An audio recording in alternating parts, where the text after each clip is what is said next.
The title of my conversation today with the wonderful Simon Rosenberg is The Limits of Trump's Power, because this goes to a challenge that I have found as a legal journalist and in a reporter trying to, hello in Calais, where we see people watching Mhm, far and wide mhm. in describing everything that's going on. And a struggle for accuracy, just simple accuracy, is that the one hand you don't want to understate challenges to the constitutional order. You don't want to understate the fact that the president of the United States is trying to rewrite the 14th Amendment through the birthright citizenship. We don't want to understate everything that we're seeing in cities across the country and threats to deploy the military on spurious grounds. And at the same time, we want to talk about the actual power of that a any president holds in a constitutional order.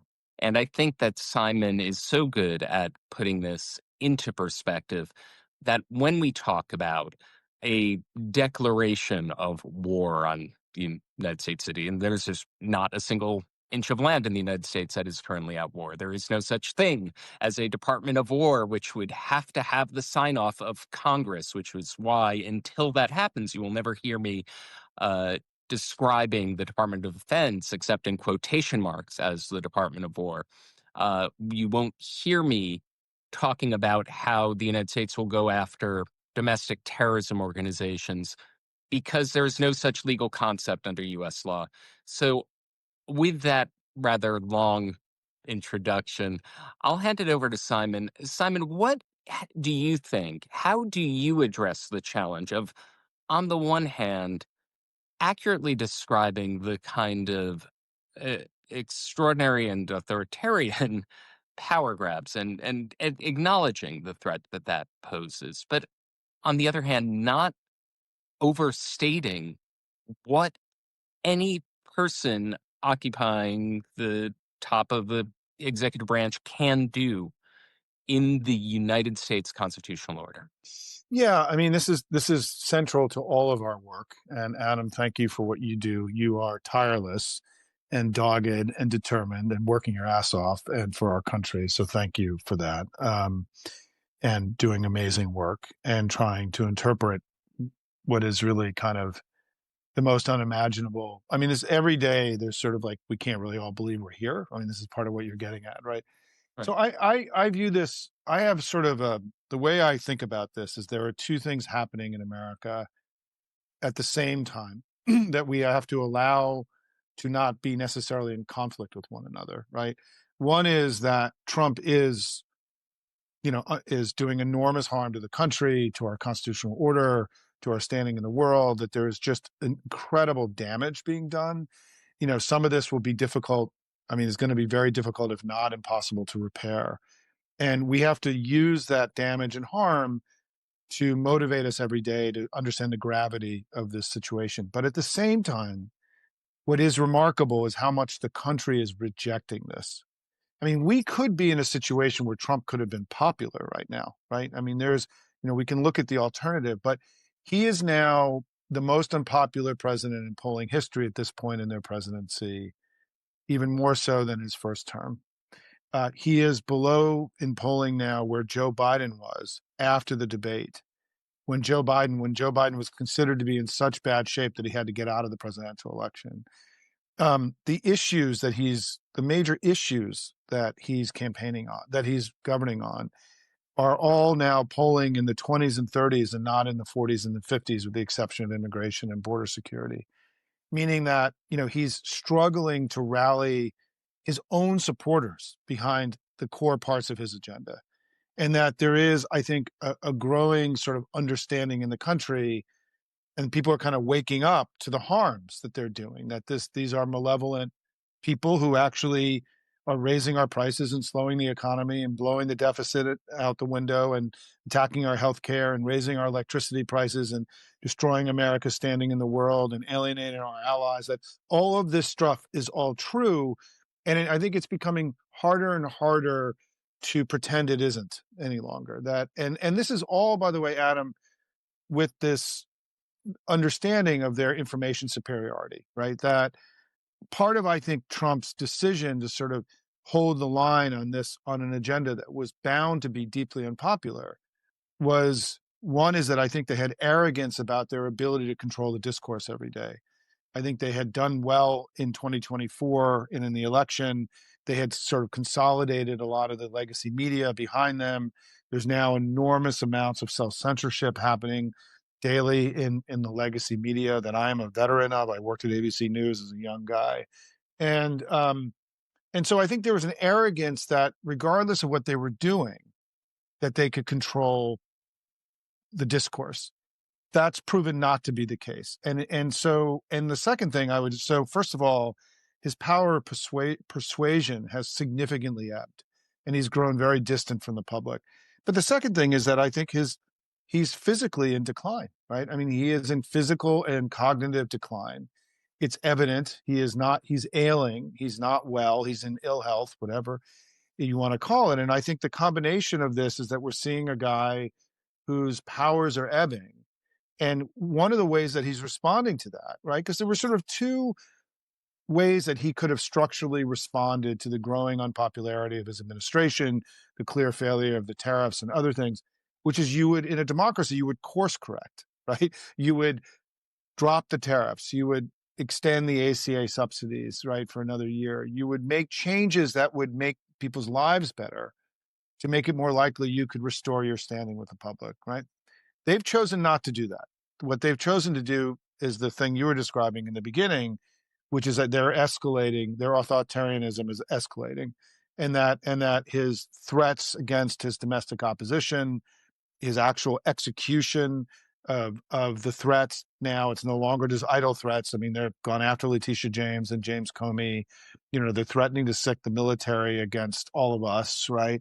And that, you know, that his sort of fantasies, this fantasy of him being a Roman emperor, now that he's going to build a triumphal arch on the mall, you know, is growing in this in gravity and necessity, because I think they are growing legitimately scared about his ebbing powers. And that part of what's driving this escalating authoritarianism is the sense that they are that in essence there are people with pitchforks outside, and that they need to wall themselves off from the and this is why this weekend and the No Kings rallies are going to be very important. You know, Trump cares about crowd sizes. This stuff matters to him, right? And we know this from, and so I think that both of these things are true at the same time, that his powers are ebbing, he's growing more distant, it's becoming impossible to ignore the material harm he's doing to the country. And at the same time, he is escalating in his and executing more aggressively against his authoritarian fantasies, and he's putting the country and our democracy at extraordinary risk. Mm. And to one of your points, I do want to return to the No Kings protests coming up very soon. Want to talk about some of the other protests. So you wrote a recent column on the power of ridicule, Yeah. and obviously the entire country is talking about inflatable frogs in Portland, the emergency world naked bike ride. To see the word emergency tagged onto it is a sign of our times. Why do you think that in particular has caught so much fire? And might it have to do with that disconnect that people sense that there's that this advertising of his power, it doesn't really live up to its name? Yeah, no, that's exactly right. I mean, I think there's an element, I write about this a lot, that when you take a step back, the things that Trump is doing and he says every day are ridiculous. Right? It's ridiculous. I mean, he was elected to be the president. He doesn't want that job. He wants to be a Roman emperor, right? Like, you know, and there's an element of just absurdity and ridiculousness around this whole enterprise. Russell Voigt is a ridiculous character. Stephen Miller is, I mean, I think Timothy Snyder or somebody wrote the other day that, you know, Stephen Miller is like a 12-year-old version of a strongman, like an adolescent's understanding of a strongman. There is something comical and ridiculous about this. As I was saying earlier, we can hold conflicting thoughts in our heads at the same time, right? And so I think that part of the reason this stuff is starting to work is that there's now a clear majority of the country that believes that this is bad. Like this is now when people are in dinner parties, they're at their office, or they're going to a baseball game, and this stuff comes up, there's a sense that the circle of defiance is growing, that more and more people are coming to realize how absurd this all is, which I think is creating more ambition in the ridicule. And I think it's happened.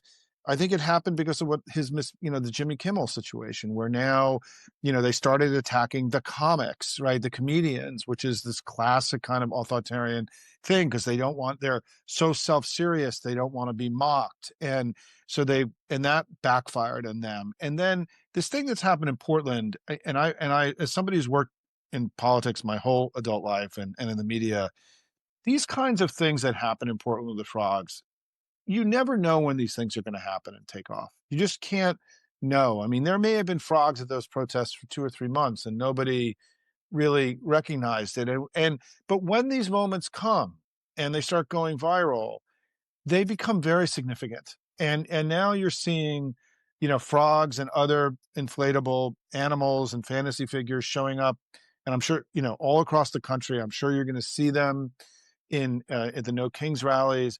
And now this has become kind of this symbol of resistance. We haven't really had a really great sort of symbol yet, or a rallying cry of the opposition movement. No Kings, I think, is adequate for now, right? But it's insufficient over time to really describe and so I think these inflatable figures that are sort of, because think about it, right?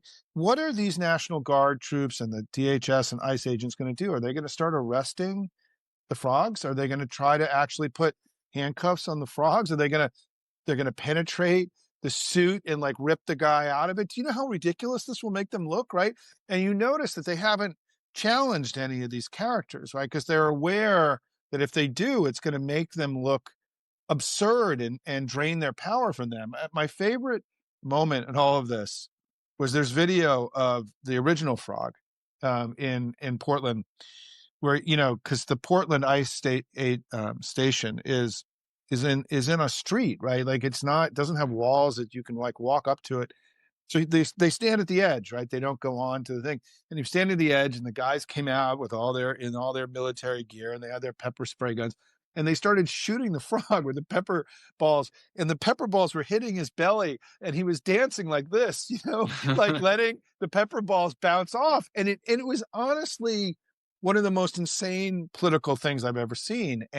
But this stuff matters. I mean, I think people who are older may remember that in 1992, George Bush would not debate Bill Clinton. And we in the campaign, I was on the campaign at 92. I helped run a campaign that sent men and people in chicken suits to his events and saying Chicken George won't debate, right? And this was Chicken George had been a character in Roots, which had happened just a few years earlier. And so we did this as a campaign strategy, and we sent chickens into all of Bush's campaign events. And we were getting reports from reporters that this was making the campaign crazy, and that Bush himself was getting rattled by this, and because he felt it was humiliating. He was a sitting president. And in New Jersey at a rally, we got a chicken right up into like the front row. And the president of the United States started talking to the chicken. And he started talking about how ridiculous it is. The chickens were following him around. And on national TV, you had the president talking to a chicken that night. It was the lead story. And the next day, they agreed to our debate terms. And because the president had been humiliated on global television by a chicken, and they agreed to our debate terms. Clinton crushed him in the debates, and we won the election. And the chicken played a major role in us winning the election in 1992. I'm very proud of the role I played in running that part of the campaign. But these things have a way of just taking off. And what I love about what's happened is that it's spread beyond the frogs, right? That it's now these other animals, and which is sort of making it all even more absurd and ridiculous. So I do think that, as horrible as the day-to-day is, and you and I have to live in the day-to-day and try to understand it and explain it to audiences, meaning that we have to go deep into it and not, we can't ignore it, which is hard, right? Psychologically and emotionally and everything else. Because there's great tragedy happening in America right now. But at the same time, the opposition is growing in power. He's weakening. The circle of defiance is growing. I think that their huge flail in Jimmy Kimmel was a really important, we're seeing the way that I think about this. I've gone on a long time here, Adam, but the way I see this, the way movements go is that it's like something happens, we raise up, we rise up, we plateau, and then we keep finding higher gears. Well, we found a lot of higher gears in recent months. I mean, the opposition, the Jimmy Kimmel event, now the comical frogs. We're going to have no kings. We have Schumer and Jeffries fighting really hard. We're starting to step into our own power here, to use that phrase. It's later than many of us would have wanted, but we're here now, and we have to keep fighting. And there was one other frog-related incident involving law enforcement where they did pepper spray the frog in where the pepper spray enters the costume, which happened to be in the back of the costume. However, to your point, there was another viral moment in the video where the frog had processed forward with his companions and ice moved back. So there is something I kind of want to interrogate that point a little bit more because there seem to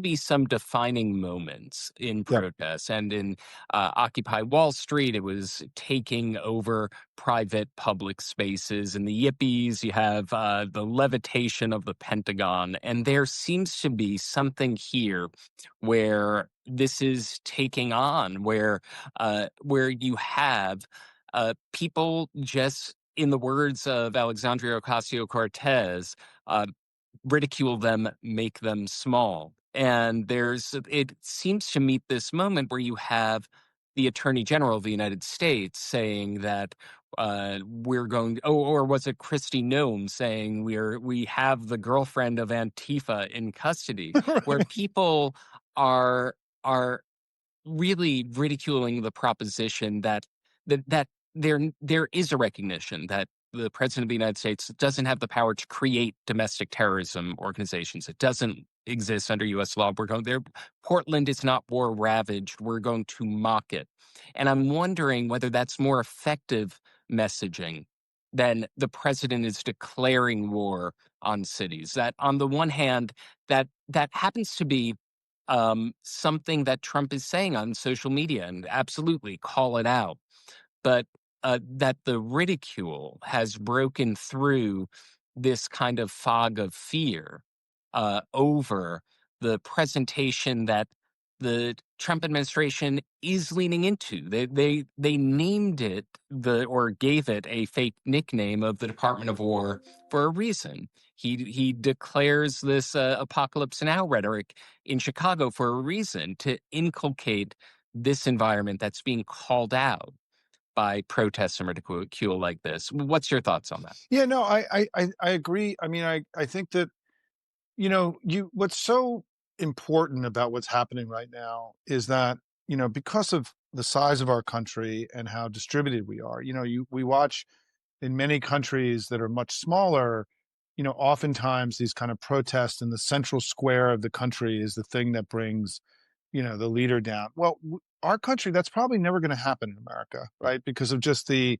how spread out we are, and maybe someday there'll be a 5 million person protest in Washington, but it's just, and so part of it is that our federalism and how spread out we are, and is now becoming something that's very important to us because it's encouraging local communities to come up with their own ways of dealing with all this, which means that there's experimentation and innovation happening, and we're testing all sorts of new things all the time. And because we have no idea what's going to work or what's going to catch, right? We are all learning. Americans don't have a lot of experience in dealing with democratic decline like this, right? And so we're all kind of learning this as we go. And what I'm super encouraged by is just how bottom up all this really is, right? At the end of the day, because that's going to make it more durable and sustainable than if it was really being tightly run by a centralized group. I mean, some people have been like, where's the Democratic Party and why aren't you fighting harder? But I've come to believe that we're more likely to win this thing over time if there are millions and millions of people who are taking personal responsibility as opposed to being told what to do, to come up with protests in their own. I mean, one of the things that I know from the Hopium community, where 150,000 people and people report in every day on the things they're doing, is how much activity is happening around the country every day that isn't reported on, that are in local towns, local communities, that are organized by local people, that are not coordinated by anybody.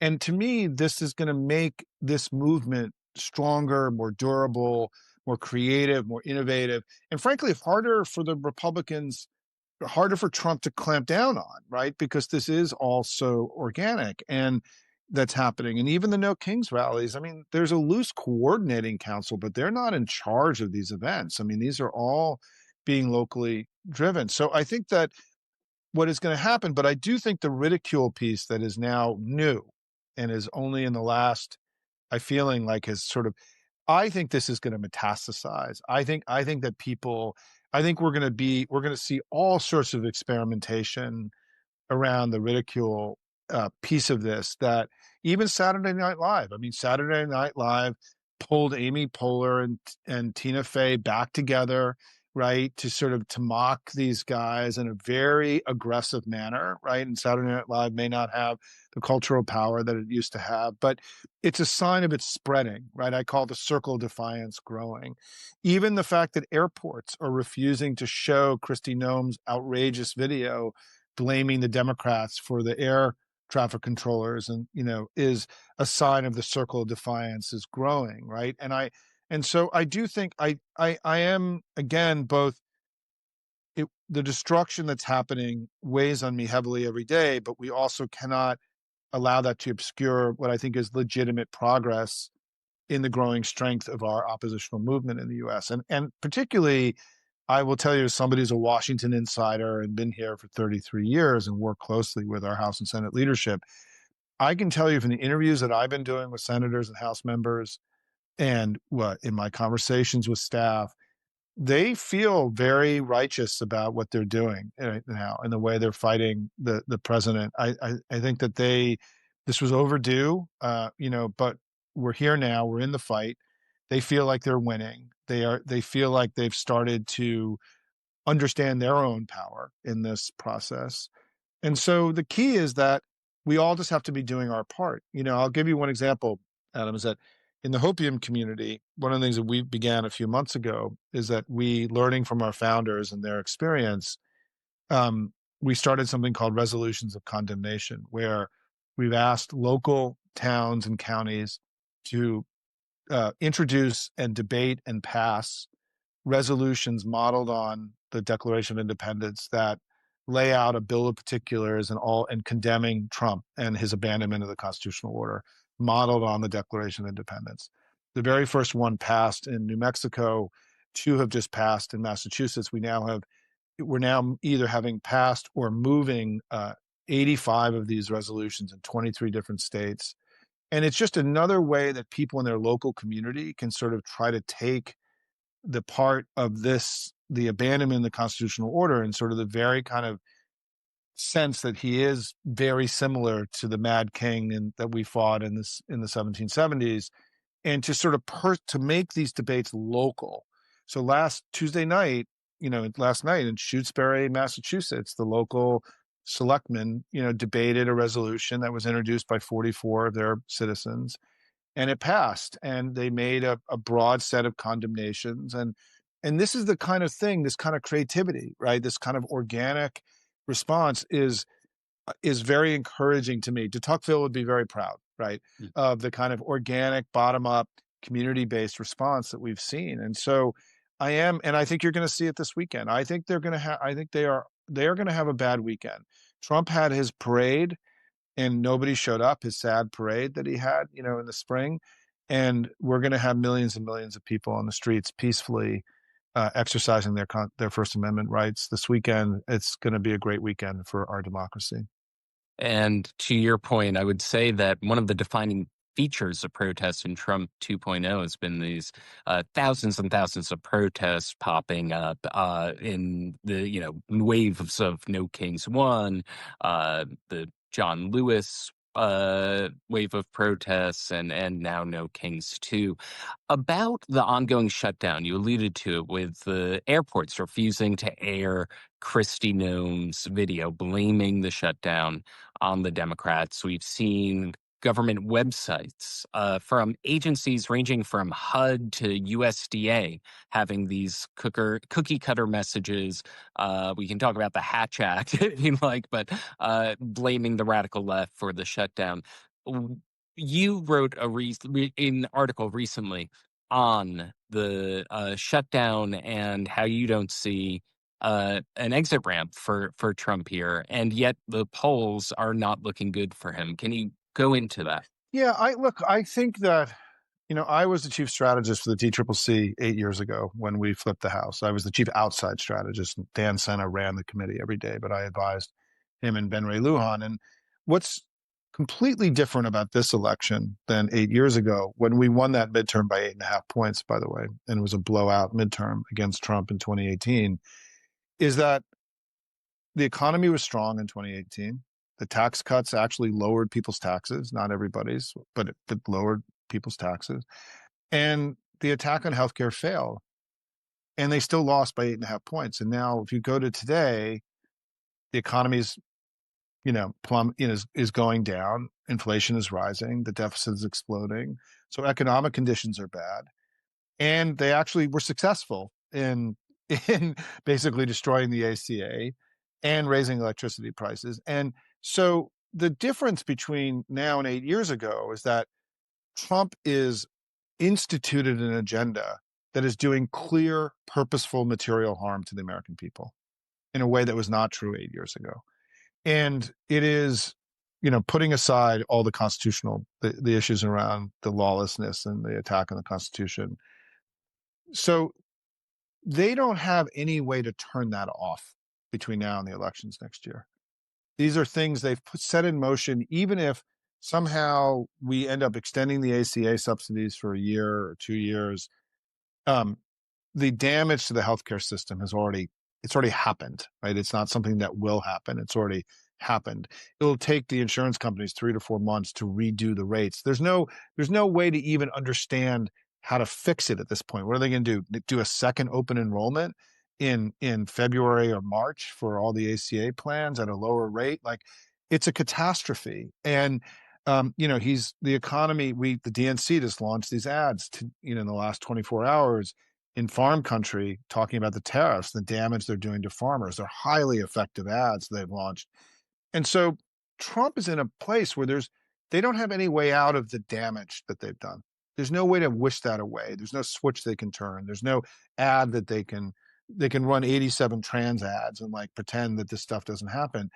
And so they don't have, and what's happening is that I think you're seeing this circle of defiance grow even in the Republican ranks. And I think the real question, Adam, and I'll do this quickly, is that I think the real question is that they have to pass a budget at the end of the year. The reason the government is shut down, everybody, is because in our system, a new budget is supposed to be passed and in place on October 1st. It's when the fiscal year begins.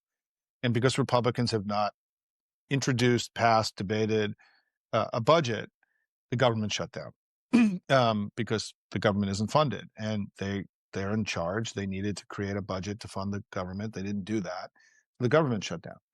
And now the question is, can they actually ever pass a budget? Given that what they're going to force their members to vote on, their senators and the members to vote on, they're going to have to vote for the destructive tariffs and higher prices. They're going to have to vote on the higher electricity costs from the gutting of the clean energy subsidies. They're going to have to vote affirmatively to do enormous harm to the American healthcare system and the public health of the American people. They're going to have to vote affirmatively to abandon our allies and to help Putin in Russia. They're going to have to vote affirmatively to triple the ICE budget and create a private domestic police force for Donald Trump.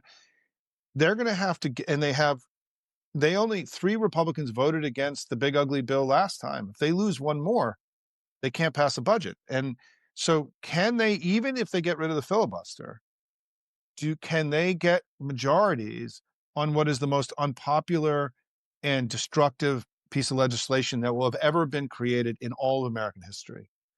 And I have real doubts that they can get the vulnerable House Republicans to vote for higher tariffs and for destroying our healthcare system, right? Or the senators to vote for it. And what it means is the course correction that I described, which would have been the normal response in a democracy, may be forced upon Trump by his own party. And you could start seeing, because their majorities are so small, the House majority is the smallest in history, right? Right now, that they are they in the process of losing functional control of the House and Senate, which has been the thing that's been able to keep Trump acting lawlessly, right? Because the House and Senate could have voted to repeal the tariffs, right? And then what would have Trump done? So my long answer to this is that I think the Republicans are in a far graver political place than is sort of understood in the current discourse.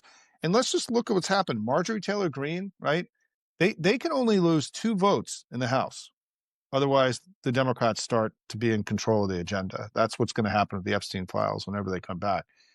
Is that so? If Marjorie Taylor Greene and Representative Massey and now this guy Representative Callais, who's like gone completely bananas on Mike Johnson the last couple of days, if the 3 of them form a block, then they're in control of the budget process now, right? And not Mike Johnson and not Donald Trump. And the same thing could happen in the Senate. And now, will they do it? I think the question is that are we at a point now where these harms that you've been describing and that we've talked about today have become so grave, and the gravity of Trump's, madness and his, his assault on the constitutional order and our economy and everything else has become so undeniable that you start seeing a legitimate sort of faction of Republicans break off to fight this, to work with us. I think this would have been unimaginable 2 months ago. I don't know that it's unimaginable anymore. And I think that, you're already seeing it, right? Joe Rogan this week just trashed the immigration policy of Trump. And what happens is little cracks become big cracks.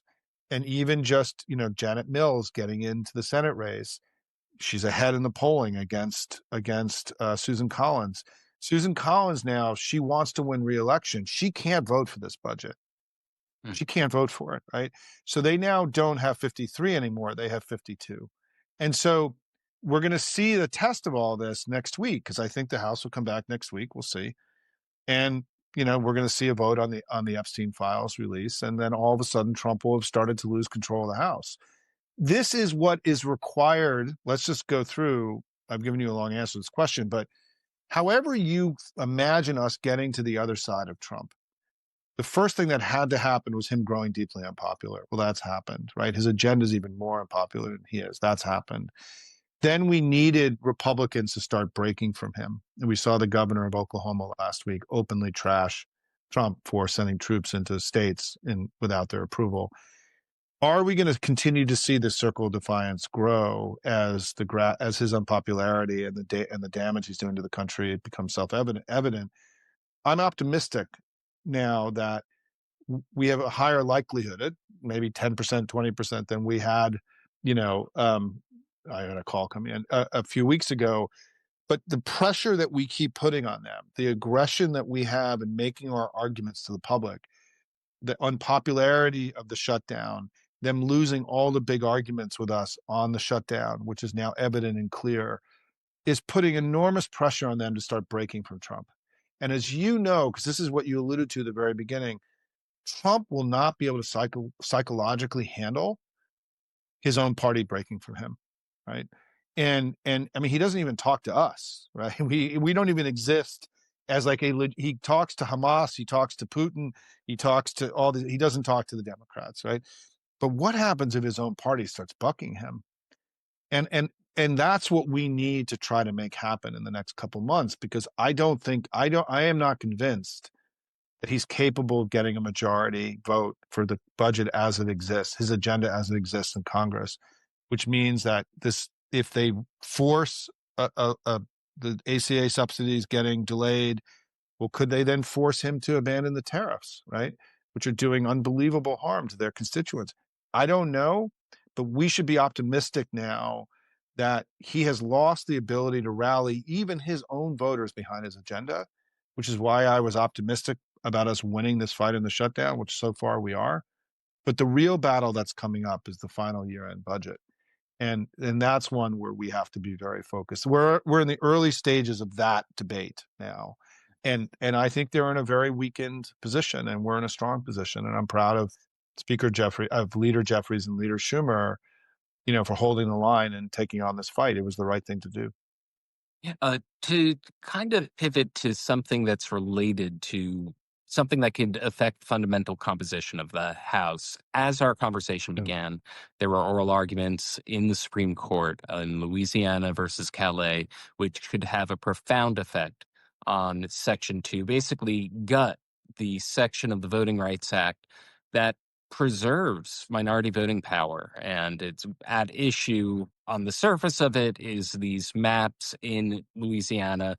A judge ordered the creation of a second black majority district in order to offset the dilution of black voting power in that state. It's a state with 6 House seats and had only one black majority district, despite being 1/3 African American.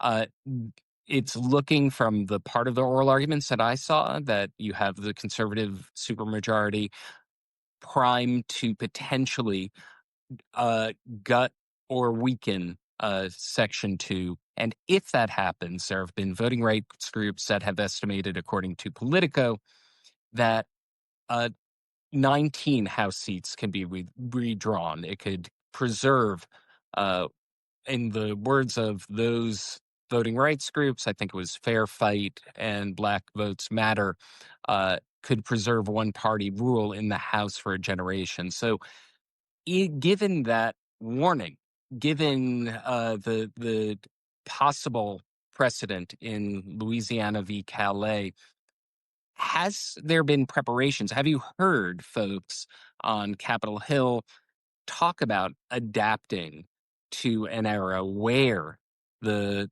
Voting Rights Act has been so gutted on its 60th anniversary? Yeah, look, um, I'm not an expert in the legal part of all this. I'm a Right. political guy, right? But let me sort of try to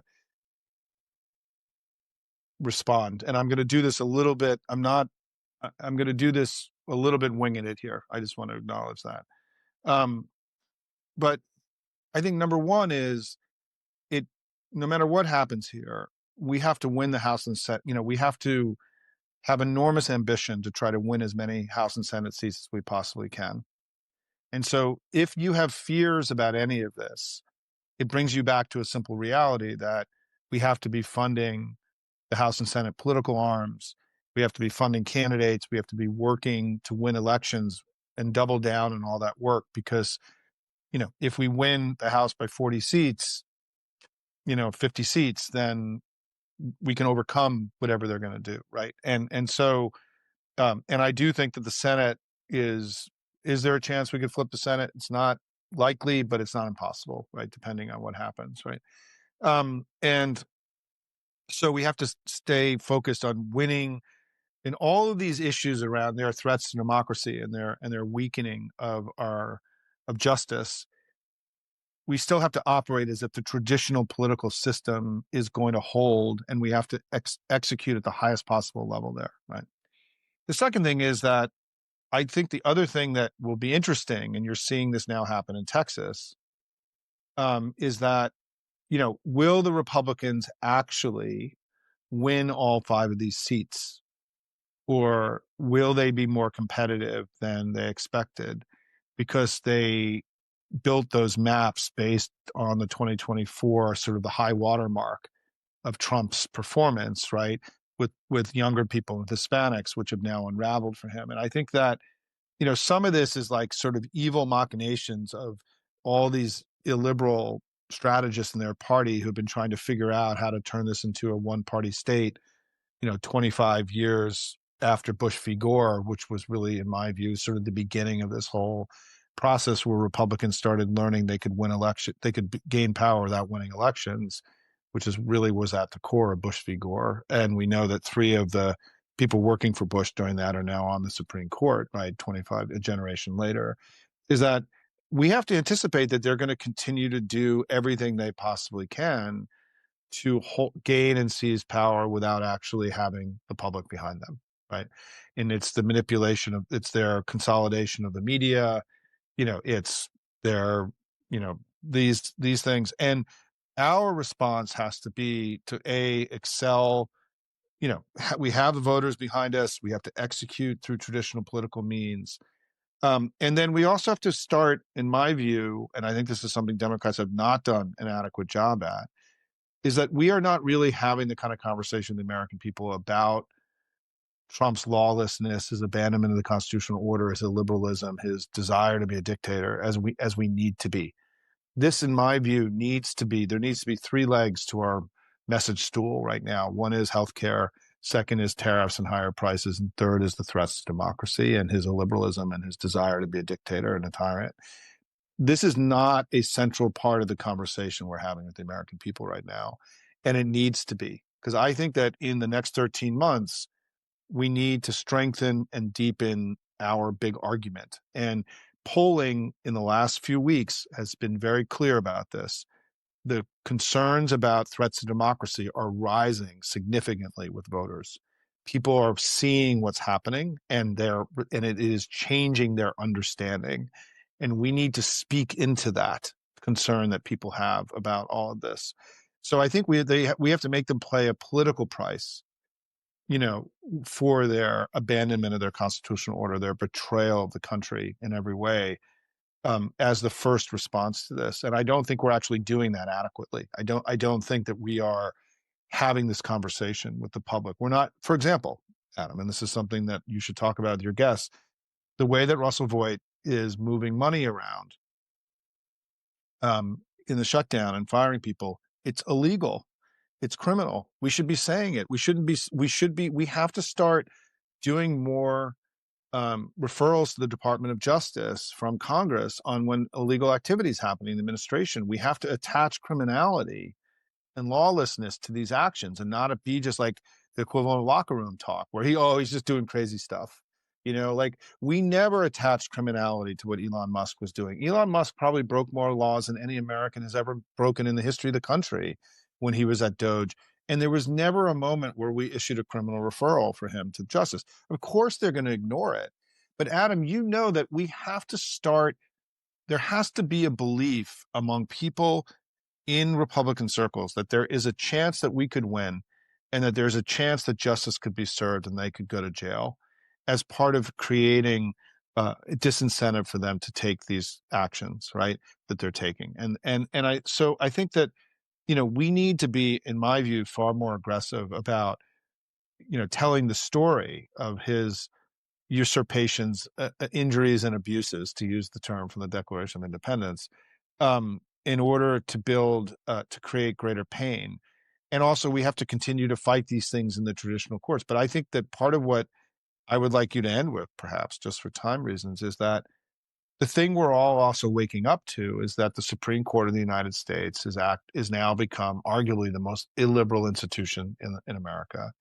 To me, it is something that would exist in places like Iran or Cuba and not in any kind of functioning democracy. It's not operating. It's making rulings without even explaining them, which is sort of, the most kind of extraordinary, fuck you to the entire rule of law that I think we've ever seen, right? Other than Bush v. Gore, which I feel like was an incredibly injury and abuse and usurpation. And so just maybe you can close out by just reflecting, as somebody who's living this every day, about, because what you're really talking about is the court doing unimaginable things, right? Okay. That seem to be at such odds with our tradition and any kind of anything that would ever be possible in a democracy. And so perhaps close out with that. One of the things that I've observed in covering a lot of this is this tension that's broken out between federal judges and the Supreme Court, where it's absolutely extraordinary. I've covered the federal courts for a couple of decades,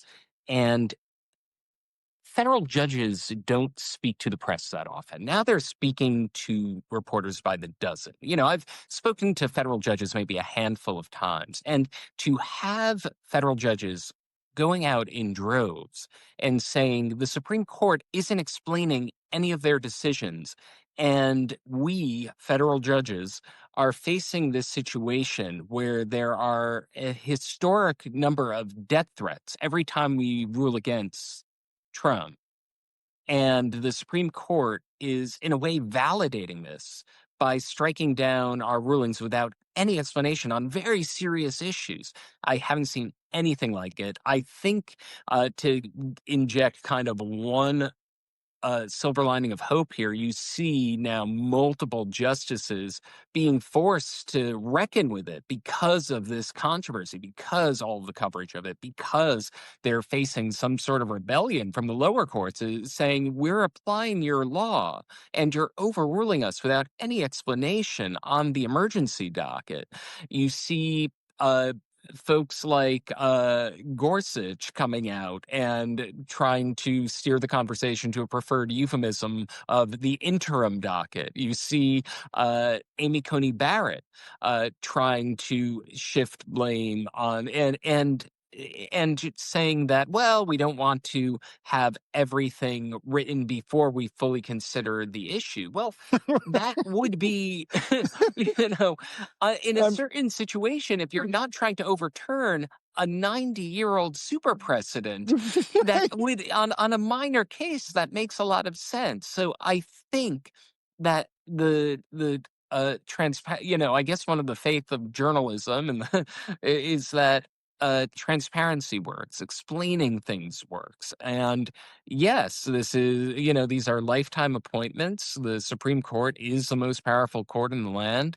I think that the fact that this stunning emergency situation where you are having dozens of federal judges agree to be quoted anonymously, to be sure, but the fact that this is happening is absolutely stunning in a way that I feel like folks do not appreciate the gravity of that. Just the mere act of quotation of dozens of judges warning about what the Supreme Court is doing to this system.